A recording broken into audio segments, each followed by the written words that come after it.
This is not on mute. This is recording. This is good. So the red light means it's not muted? Correct. So this is... That's accepting our voices. Just in case you ever see that. Okay. Oh my god. So for everybody... Oh my god. It's almost like... No, I'm not going to say it. No. So there's nothing homophobic about my technology. So we... So what? So we tried to do this 2 days ago, Friday. It feels like last week, like a long time ago. I know. So we did like 2 hours on Friday, and I screwed it up, and I made everything muted and fuzzy, so none of the audio worked. And then we just did half an hour worth of... Thankfully, it was only like half an hour of stuff. Yeah. We just did half an hour of recording, and then I went back to look at the thing, and the disc was full, and we only got 41 seconds of the whole half hour that we talked about. She just posted that, and it's like, that's all you get. 41 well, seconds. At least you checked. Oh my god. Those were really good rehearsals. Yes. And now we're experts. Like, for real now. On all of the subjects. We learned so much. God. We had questions, and now we have answers to all of our questions. Oh my god, we're do so other informed. people do rehearsals for their podcast? They can't possibly. I have no idea. I don't know what anybody does. I know many people do actually have a script. So, look, we have one now. Kind of. I have notes. I have an outline. I mean, that's better than nothing. Have you ever listened? I've listened to a couple of podcasts where it sounds like they're reading from a script, and I can feel that they're reading from a script, and it's not as good. You can tell there's no way we're reading from a script. Oh, no. No. If we were, we wouldn't be like, oh. So what are we talking about now? Huh? But Pride! Yay! Pride! June is Pride Month. So that's what we've been trying to talk about for the last 3 days is Pride. We were so excited about talking about it. We were like planning on talking about it for a while, and it took a while to get in here because I started a new job, and my schedule's been crazy. So yeah, but now we're here. Yeah. And we could talk about Pride. Why is Pride? What the heck is Pride? So Columbus already had its Pride Parade, Pride Festival. It was gigantic. We're still like second place next to San Francisco in terms of biggest Pride event. There were 500,000 people. Really? At the parade. I didn't get to go. And Nina West, our hometown. She's like the ambassador of Columbus at this point. She really is. Yeah, Nina West is our gal. Yeah. Our top drag queen, and she's all on RuPaul's. I know. She's killing it. So. It's amazing. Yeah. We have a lot of pride here. Yeah, lots of really cool stuff happening. I think this weekend, so last weekend that we're still in. It's Sunday. It's still the weekend. So the Cincinnati Pride was this weekend. Yellow Springs has their own Pride. I found out too, which I guess makes sense. Yellow Springs is tiny, but that makes sense. Of course, they have their own Pride. Yeah, it's probably like maybe like 100 people. They have rainbow flags hanging out all the time. Exactly. Yeah. So this is just a funny aside. So I had a cousin visiting me from out of town a few years back, and we were driving down High Street. It was not Pride Month, by the way. We were just on High Street, and everything in Columbus just has rainbow flags on it. And she just, after about 20 minutes, was like, oh, it must be Pride Week here. And I was like, no, man. Nope, it's just Tuesday. It was just like any day. So Columbus is this cool little bubble, I think. Yeah. The fact that Columbus has a Pride that rivals San Francisco is... Dude, that's badass. That's really unbelievable. Is. Yeah. But in all of our rehearsals... one of the things that we realized that we need to talk about is Pride. How long has it been around? Not super long. So 1999, Bill Clinton declared June to be, I think he phrased it, Gay and Lesbian Pride Month. And then when Obama was in office and doing all kinds of really great things for LGBTQ folks, he ramped it up and he made it Pride, and he just kept going with it. And he also did lots of other cool things, like, yeah, so the Supreme Court vote that folks could finally get married.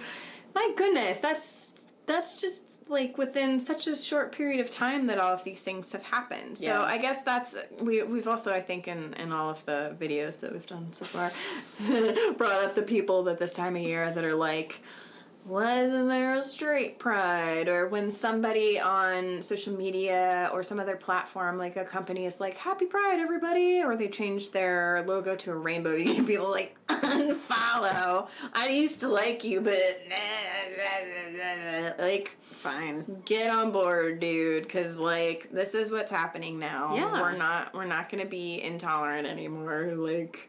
Not us, but just no, we're being tolerant. The we of, you know, the United States. It's like there's lots of bad stuff happening now, and we're trying real hard collectively to fight it off. You know, lots of rights kind of trying to be chipped away at, but I think just years of progress shows that not gonna take it. It's not gonna happen because the first Pride was a riot.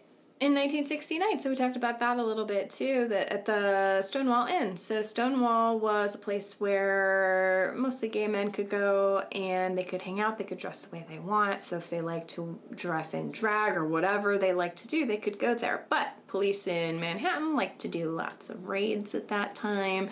They would go out to, Coney Island, Fire Island, things like that, and they would have cops that would dress in plain clothes and they would approach the men that they thought were gay to hit on them in air quotes, and then if they came out as gay, they would handcuff them right there. So that's why we have pride parades and we don't have straight pride parades, because literally since 1969, all of these things have changed and been happening. I mean, even Don't Ask, Don't Tell was repealed. You know, think of... Yeah. Now they're trying to go back on that and saying trans people can't serve, but it's... Yeah, I don't know. I have hope. I have hope. But the point in talking about all this is talking about why we wanted to talk about pride, why it's important, why it helps to understand why it happened. And the representation is so important, you know, from a straight enough female perspective. Allies. Yeah. Yeah. You know, from my own standpoint, having the representation of Captain Marvel has been amazing. And, you know, I can't even imagine people who, in the LGBTQ spectrum of things, you know, not having representation for so long, and then finally, you know, we're seeing more actors and characters that aren't just like the freak shows or whatever. Right. You know, they're actually like a solid character just doing like average things, you know? Right. It's just representation. It's just that visibility, and not having visibility is really isolating. I think that, you know, even just thinking about, you know, the different characters, on Wikipedia, there were 149 listed superheroes that fell into the LGBTQ category, but... That's a lot. That's a lot, but there's probably still even more. I would say. Because when I was looking at the list, there were some that I didn't see that I was pretty sure should be on there. I've read that Loki from Thor, you know, Thor's brother, whatever, gender fluid, pansexual, Valkyrie. The character and the actress. So the actress is Tessa Thompson. She is bisexual. The character is as well. Valkyrie, also from the Thor universe. An amazing character. Can you imagine, like, if we were, like, little now and we saw, you know, the hammer being handed over? Oh, my God. Like, I cried enough, and I'm 43. Like, I can't even imagine being a little girl. But yeah, but on the other side of that, though, if you were growing up with this, you wouldn't know that meant something. And that's the thing that's happening, too. Yeah. That's definitely a thing that's happening that I'm noticing with younger folks. So, I've been away for a few weeks. I got a job. Yay, good job. I'm a real like real life therapist, mostly working with LGBTQ folks, mostly younger folks.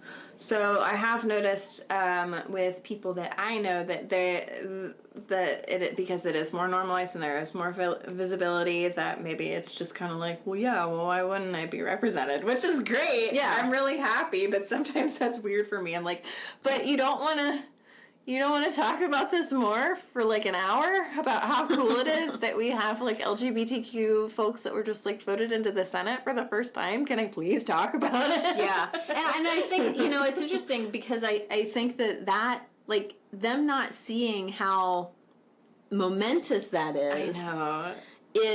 It's like we're not done fighting yet. No, that's the not thing at of it. all. Like, we're not done fighting racism. We're not done fighting equality and all of this. Like, there's still more to do. Right. So, I recognize that you're growing up in a more equal environment than we did. Yeah, which is wonderful. But yeah, it gets a little fired weird up for me when people are like, I don't. Like, I don't get what the big deal is. Why wouldn't this character be gay? It's like, that would have never happened when I was your age. That's why I'm freaking out. And they're like, kind of like, get it together. Like, it's fine. I'm like, no! No big whoop. Yes, big whoop, actually. I'm just like a straight white lady. Don't make me freak out about this. Like, yeah. But it makes me happy that they are able to, younger folks are able to be in a spot where they're like, well, duh, why wouldn't we be represented? And, it's true. But yeah, I think that's really great, and that's why I think it continues to move forward with, characters. So we're even just still within the Marvel universe, in Deadpool. So Deadpool in the comic is said to be bisexual, but then Negasonic Teenage Warhead is a lesbian. She's awesome. She has a really cute girlfriend named Yuki, and I love the way that they portray Deadpool and Yuki's relationship. It's just kind of like, like, Yuki, you're great. I love you. Why are you with her? She's an asshole. Angry. Yeah. So I thought that was really cool.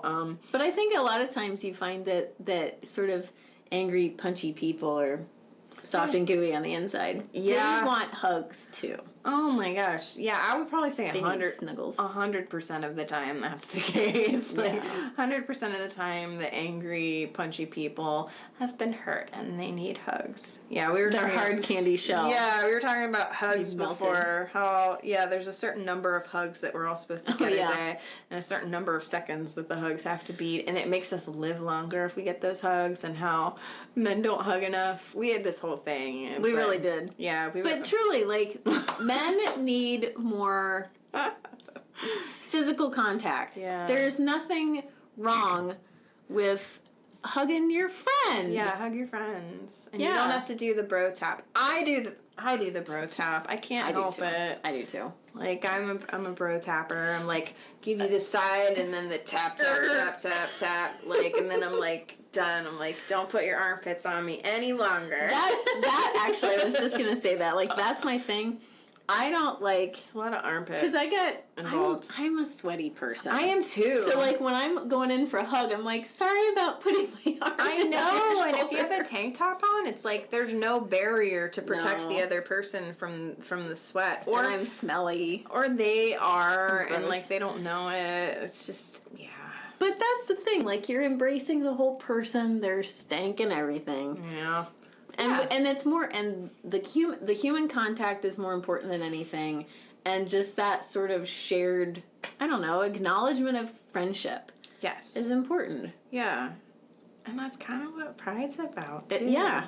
Because Community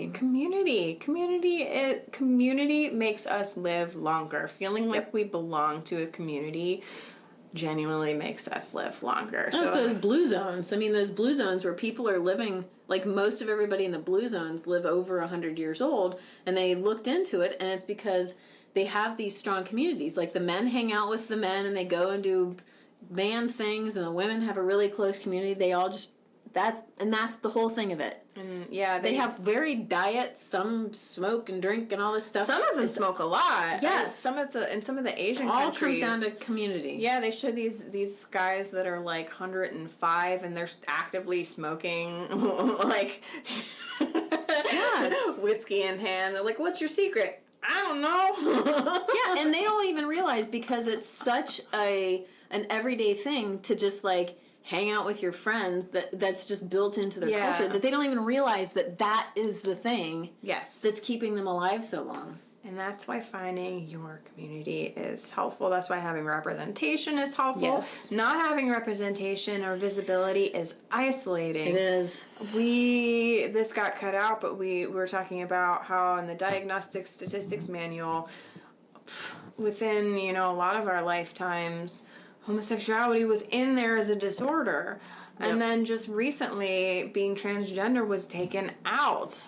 That's not that long ago. So things have not moved super fast, and now they're picking up speed. So I feel like there's going to be pushback. Like the people are like, I need a straight pride parade, or why doesn't anybody care about me? I'm straight. Like, everybody's always cared about you. Yeah, you've always been allowed to get all do the that, and your visibility has never been an issue, and that's kind of the definition of privilege too. Right. So anybody that ever had to go to school for social work, whether you get your bachelor's degree or your master's, or if you're one of the 10 people that gets a PhD, if you're Brene Brown, essentially, she's the only one where I'm like, of course she got a PhD in social work. She's the only one that needs one. Yes. But you'll likely read a list, and it's called the Invisible Knapsack. So it's a list of all of the privileges that are assigned to you if you are straight and white, and they are things like, when you were growing up, was it difficult for you to see people on TV that looked like you? If you were a little straight white boy, you probably saw a billion people that looked like you. When you were a kid, did you ever feel like it would be possible for you to be president based on what you were seeing? No. For me, no. No. I never ever thought that because there was no context for it, for one. Mm-mm. I mean, I think by the time I was old enough to understand things, there had probably been women that had run for president. There was Geraldine Ferraro. Yeah, they were probably smushed before even primaries happened. Yeah. So now, I mean, people are like, what does it matter if a candidate is gay or lesbian or whatever? It's like, because it matters. Because it does matter. Because it matters, because representation, and that's kind of been coming up a little bit too with some of the candidates that are in the running now. Buttigieg. I'm not even going to try to say his name. Yeah, I'm not going to do it. Or, he's wonderful, I just can't pronounce his name. People recently voted into the Senate. It's just this stuff matters. It really does. It might seem little now, but it's putting it out there, and it's creating a platform and then a springboard from that platform. Yes. And that's the important thing. So what characters do we want to talk about? So oh my gosh. So we talked a lot about Doctor Who in the first one because Doctor Who is solid on their representation. They really are, because not only do they have just human, pretty much any kind of thing. So you've got human gay, lesbian, transgender, I think, but pansexual for pansexual. Sure. But then you've got human and whatever lizard woman type thing. So then you've got interspecies. So yeah, and so not only Doctor Who, but also the companion show Torchwood, which is really tight because Captain Jack Harkness was a companion of Doctor Who. They were said to have had some sort of relationship, but John Barrowman, the actor who plays Captain Jack Harkness, is also a gay man, and he was at one point looked at to play Captain America way before they got to Chris Evans, and he really was not. He was not chosen because of his homosexuality. Boo. Which is really unfortunate. He's a great actor. For folks who aren't really familiar with him, he looks very much like Tom Cruise. I think he's better looking than Tom Cruise, and I think he's a better actor. But yeah, I think he's a better person. But whatever. But anyway, so between Doctor Who and Torchwood, a ton of representation, Bill. And it's done so well. Yeah, companion Bill. So in the Peter Capaldi last season, He had a companion named Bill. She was a black lesbian, and they put it right out there right away. And I think the first episode, it deals with a crush that she has on another girl in her class, and they deal with it beautifully, I thought, because she is, that's just such a small part of who she is as a person, and they, I think, did a wonderful part with the representation of that kind of sectionality of being a black woman, and then also being a lesbian, and then also being just a really brilliant companion to the Doctor as well. I thought that was I thought that was just really nice to see something like that, where it wasn't over the top. It was just portraying the humanness. Yeah. Which is, I think, the important part. And that's one of the things that I like about a lot of the representation that we're seeing now, is that it's not gratuitous. Meaning, like, it's not two chicks kissing. Yeah, just so that they get more ratings. Yeah, because that's what I feel like that was like the 90s. Yeah, and that's what I feel like a lot of lesbian representation was just two straight actresses kissing to get ratings. Yeah. And it's just like, come on. And so for any viewers who are lesbian, LGBTQ, any of that stuff, I would love to know your opinion on this. This is just me coming as a straight white girl saying, like, you know, that's my feeling, is that a lot of it heretofore has just been, you know, like, let's just get ratings. Unnecessarily sexy. Like, it can be sexy. I don't care. It's like, let's get the dudes on board because they like to see girls kiss. Right, exactly. Like, you know, but I don't think that it was. I don't think that was truly like a proper lesbian relationships. Right. There were no nuances about it. It was just like, let's make it now. Right. Exactly. And but then at the same time, you wouldn't have seen two men. No. However. So in a recent episode of Black Mirror, the first episode, that was a crazy thing. So I'm not gonna spoil it because it is fairly new. But two African American male actors, and I will just say, the whole episode is like super awkward because it's supposed to be awkward. Yeah. I was not expecting that episode to go where it did. No. So watch the episode because there's a sort of VR aspect to, well, not sort of, there's a virtual reality aspect to it. And then, which actually ties into our little thing with Chun-Li and Street Fighter and all that. But then there's this sort of real life aspect that happens that's fascinating, that goes along with what we're talking about. So I'm not going to spoil it, or else I would have told you the whole thing about it, because it is a newer episode, so go watch it. Yeah, there were a few times where I was like, what? That's what? But it really deals with gender and sexuality in a really interesting way, which I think it was probably supposed to. I think Black Mirror in general tries to get us to be confused for a few seconds and then ponder things. And I do like that. I mean, not to go off on a tangent too much, but one of the things that I like about Black Mirror is that I think that it's written for, it's like a higher level, like it doesn't overly explain things. It assumes that I'm willing to sort of struggle with the thought for a second. It doesn't tell me how to think about something. No, it wants us to think about difficult topics. Yes. And where we fall on those. Yes. What are your thoughts on this challenging Where's thing? your line for a lot of things? It deals with a lot of technology, and like, where would your line be? Where would it be crossing the line for you? Right. Yeah. So Black Mirror. But other than Doctor Who, so the Star Trek. Yeah, George Takei. We talked about George Takei. That's a whole interesting thing, because his character wasn't gay. He was. Mm-hmm. And now he's like a social media icon. Oh my God. Yes. He's an advocate, and he's just he's an outspoken, I would say at this point he's more of a philanthropist and speaker and advocate than, I don't think he acts anymore. But the new Sulu, the character is gay. I don't believe the actor is. I don't think so. And he's married with children. Mm-hmm. He's married to a white man. And they have children. However, at the very beginning, when Star Trek first came out, or when they knew that they were going to make the Sulu character gay, George Takei was actually a little bit upset because he said that the original character wasn't gay. But how do So, we even know? I Because they know. don't really deal with it. Because really, only Kirk is the one where Yes, he's the we only one who has know. sex with anybody. Yeah, He just he's gets sex hitting with on everything. everyone and everything. Sleeping so with tribbles. yeah, I mean, he's the only one where they really get into any kind of sexuality because he's macking on everyone.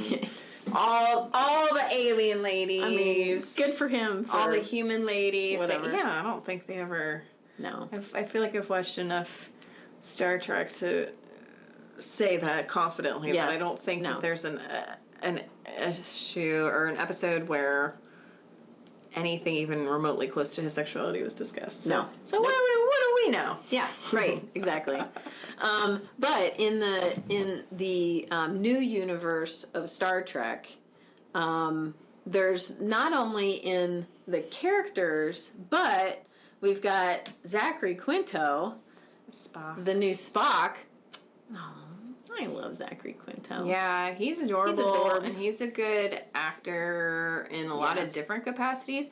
He was a gnarly character on American Horror Story, one of the first seasons.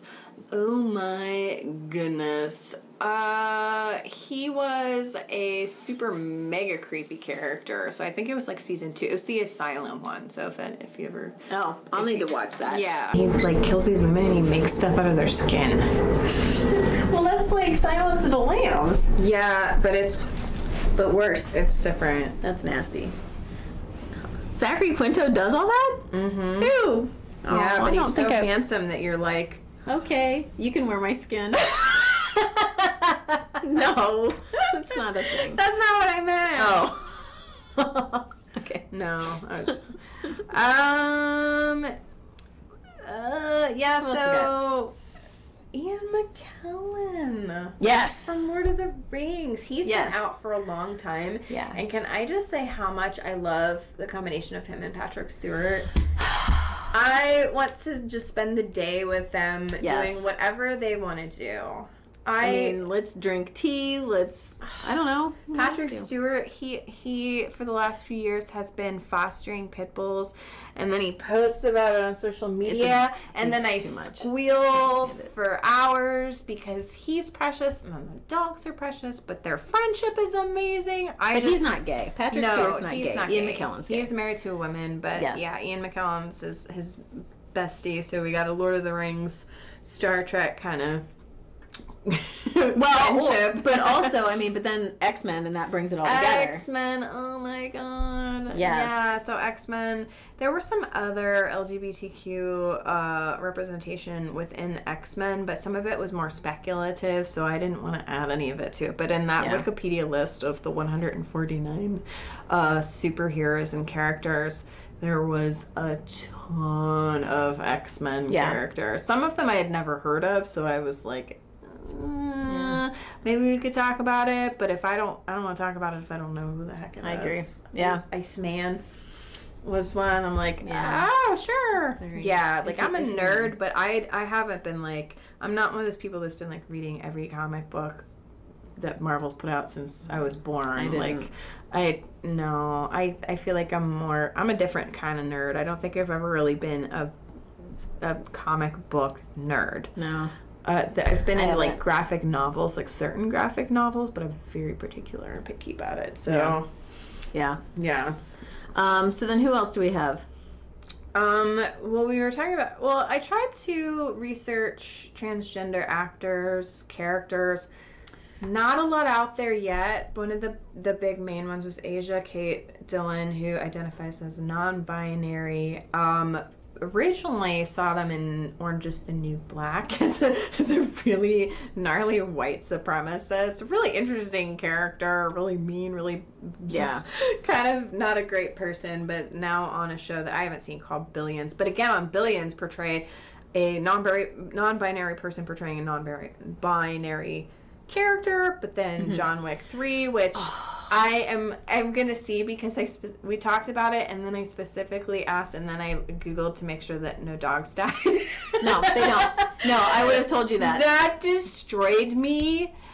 And I love the gray pit bull who in episode 1 and 2, they don't give the dog a name yet. So I don't know what the dog's name is or if they name it yet. But like I was like, if that dog even gets bumped into a little bit and it feels uncomfortable, I'm not seeing the movie. Yeah. And I mean, because Keanu Reeves, he can take care of himself. And he is, again, a national treasure. He is. He is a delightful man, He is. and he doesn't age, and it's wonderful to see him do like literally anything. But yeah, so Asia Kate Dillon is what's their deal in the movie? It looks like an intense character. Yes, that character. I do need to watch John Wick again because I'm not entirely clear on that.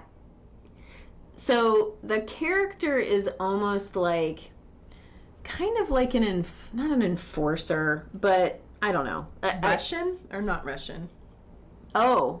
Because there's like that whole Russian component. Yeah. There's a Russian thing, and this character, though, is part of the... I don't have the words that I need for it. I don't know. But... something Halle Berry's in it, too. And Halle Berry's in it, too, yes. So and also looks... flawless and timeless. Oh my god. Yeah. Halle Berry, like if you haven't seen the YouTube videos of her practicing and training for all the gunplay, oh my god. She's such a badass. Halle Berry is a total badass. But anyway. Yeah, absolutely. Yeah. So I love John Wick 3. Go watch it. It's got all the things and a chase scene with cars and motorcycles and a horse.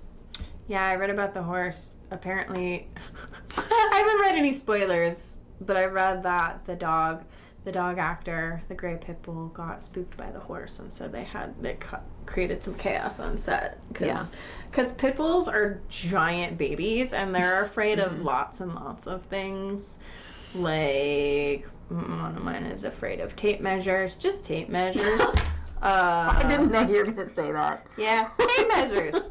They could be closed up. They could be opened out.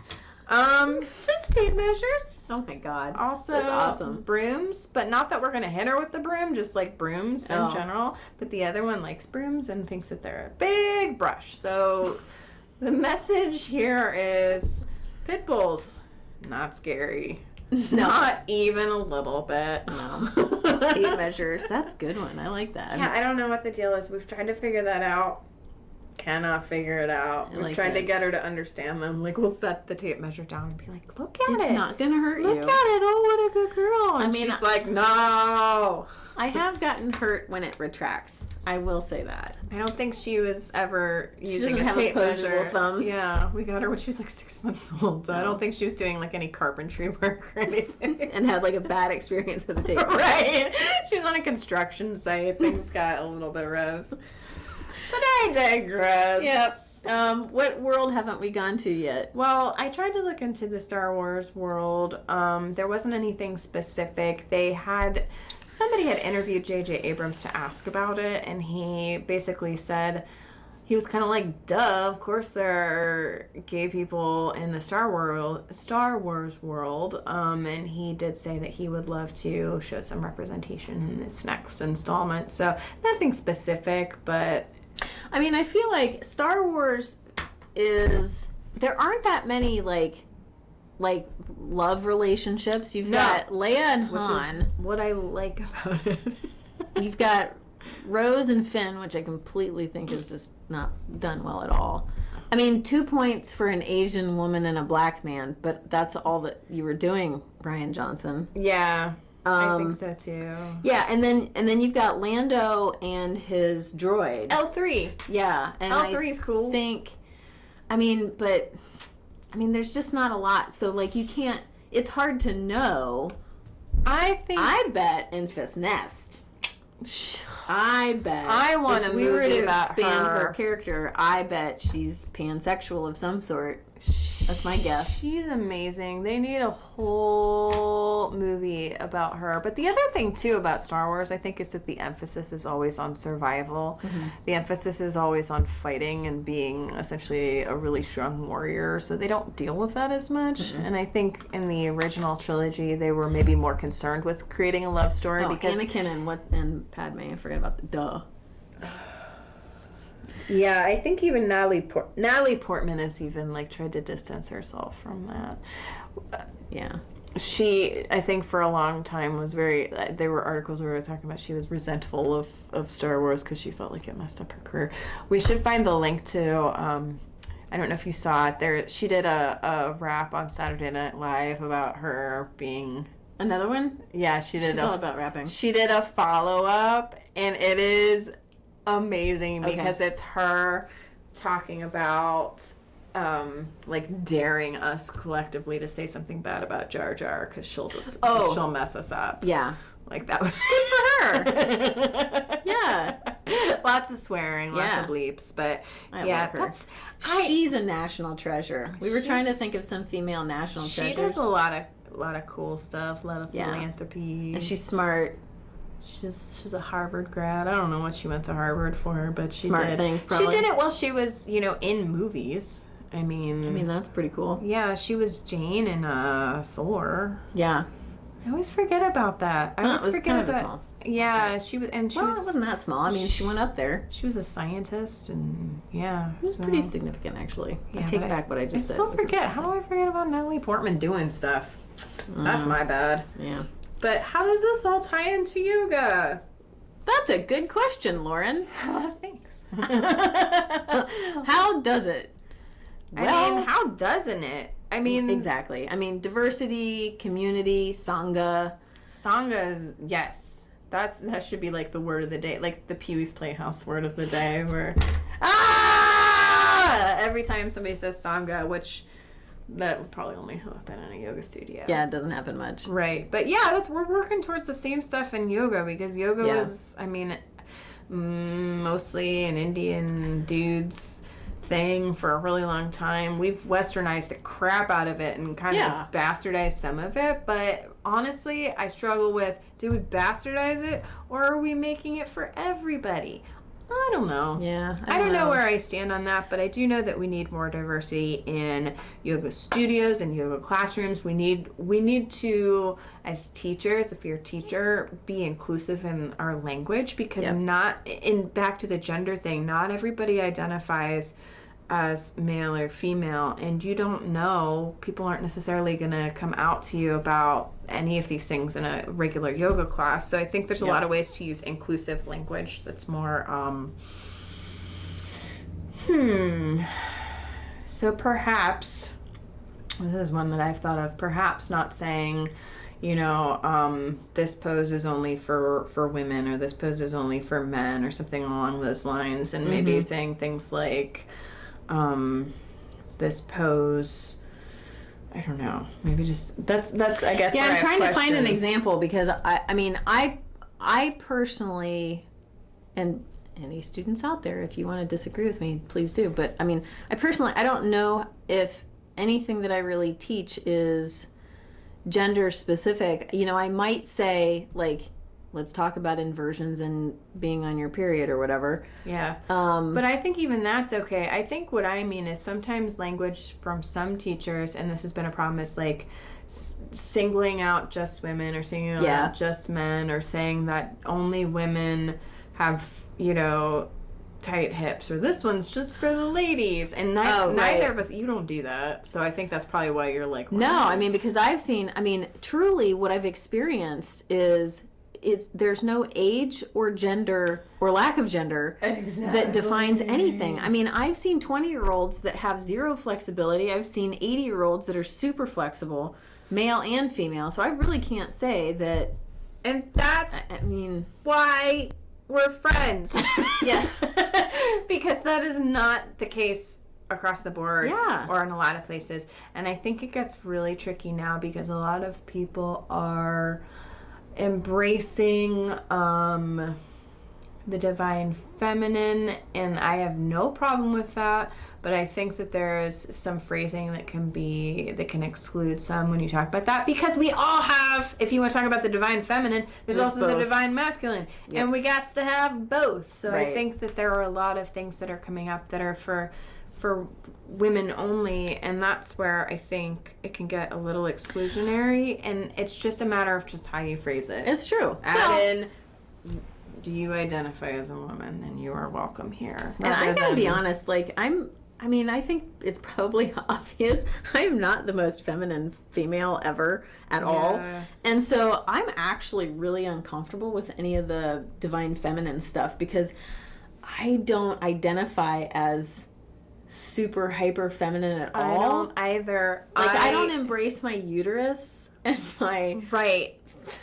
I am so womanness. Yeah. Again, why we're friends, because I think that there's been a shift lately, which is cool, because I think it's like a reclaiming, and it's a, it's kind of like another maybe wave of or subset or something of feminism, but I don't feel comfortable with some of it either, because I don't identify as super duper feminine either. I don't remember the last time I wore makeup. The way that I dress, like, I don't even know if this is is this a woman's shirt? I don't know. These are pajamas, I'll be honest. Yeah. My shirt's pajamas. I have one. Was it from Target? Yep. Yeah, I have a Wonder Woman pajama shirt that I wear as a regular shirt too. Yeah, so I think maybe that stuff's not for us either. But honestly, like, we were talking about, like, how much sense, like, gender fluid makes. Like, I don't feel like I don't feel like I'm not a woman or not female, but, like, I totally understand that idea of, like, I don't feel like I need to be hyper feminine, and I don't feel like I'm missing the embracing of that. No. But that we could be, like, excluding, like, an entire demographic of yogis right now. Sorry. But, like, I don't... It's just, it's just a personal thing. I just don't identify. Yeah, it's a personal thing for me too, but I think also that it can be excluding people that might feel that way, because there could be men out there that really identify with their feminine side. Yeah, they see some of these, like, moon circles or whatever, and they're like, I would love to do everything about that, but it's geared towards women. It's geared towards women. Like, there truly is, like, talk about, and I'm not joking, like, when I say I don't embrace my uterus, like, number one, I don't have one anymore, but, I mean... And that's a whole other thing. Not all women have uteruses for a billion different reasons. Yes, and so there are a lot of things where people are talking about, like, this sort of, and they're all the hand thingy, the mudras and whatever. Yeah. Or the yoni egg thing. Yes. Yes, like, I can't. And it's just not my thing. Yeah. And so, but then again, I just don't choose to go to those things. Right, I don't either.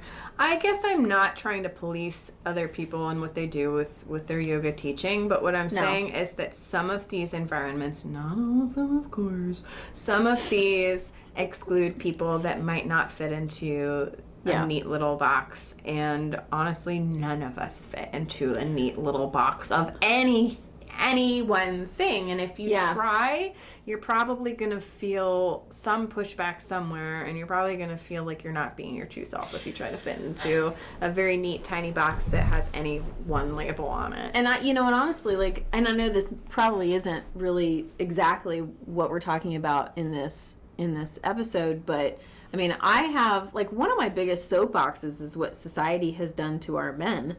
Like, what you should, so masculine. Yeah, like, what does that even mean? And there's this, like, preconceived idea of what men are supposed to be, and that's not even the kind of man that's not a healthy man. All of the things that society has said that men should be, and it's, I can't even imagine being a man, because, we just even talked about earlier about needing to have physical contact and hugs and that community, and so many men just don't have that. Right. Some men don't feel comfortable even coming to yoga because they think it's going to be all white ladies, which it usually is. But guess what? I guess that takes me to another point that we talked about in the other one is there are other spaces. Maybe it's worth finding your community, I think. But one of the things that I wanted to talk about just for folks that live in Columbus is that there are options that fall outside of, you know, this box of like the white Lululemon yoga studio class, whatever.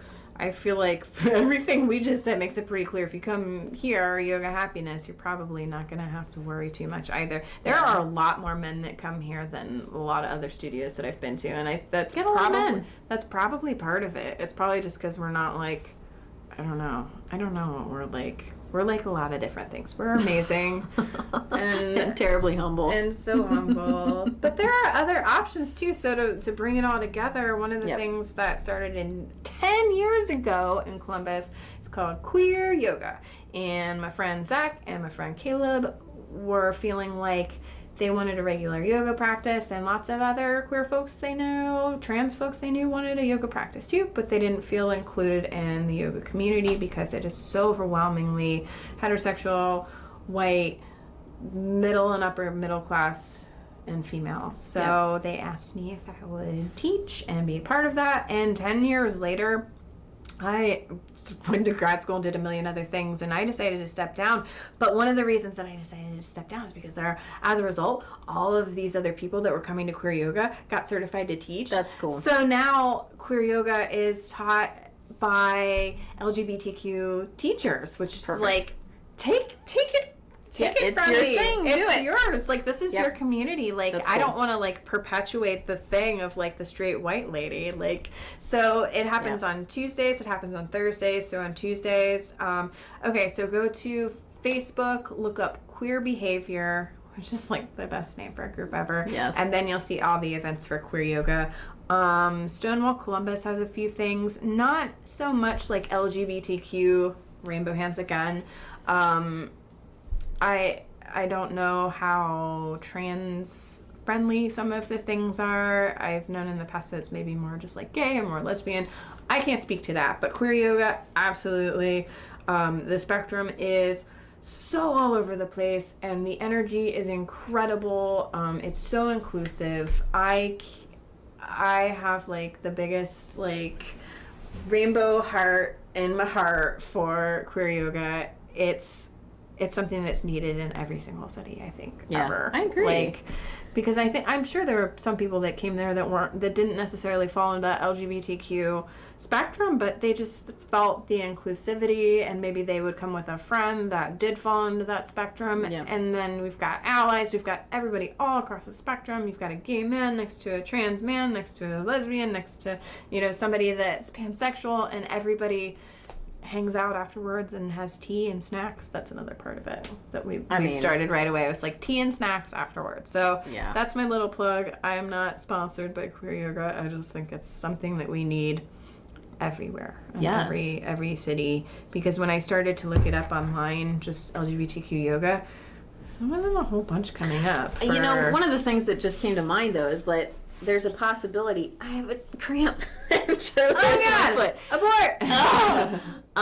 But it's possible that having something like queer yoga, though, if you don't have a safe community for that, you got to create the safe community. And that was one of the things that we decided from the beginning, is that before every single class, somebody will recite essentially like I was always a jerk, and I'd be like, first rule of queer yoga is you don't talk about queer yoga. Because one of the tenets of it is, if you see somebody out in the community that you saw at queer yoga, don't out them, for one. Like, you can say, if it's somebody that you don't necessarily, like, out them on the internet or something, like, oh yeah, I go to queer yoga with them. So no outing people. Right. No assuming anyone's gender, sexuality, age, and basically anything that attaches a value to a person in our society. So every single class starts with that. So the stage is set, and it's a very like no tolerance kind of environment for that. But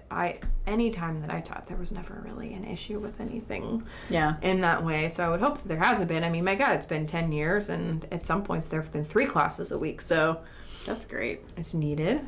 And teachers, yoga teachers, educate yourself. Yeah. If you don't know this stuff, just look it up. Don't be afraid. There are counselors out there. So I specifically work with LGBTQ folks, mostly in their 20s, some a little bit older, but I'm like a rarity apparently. Like there are people that won't work with that population because they're afraid to, they don't know what words to use or they don't know what to do. It's like, dude, you have to go to grad school to be a counselor.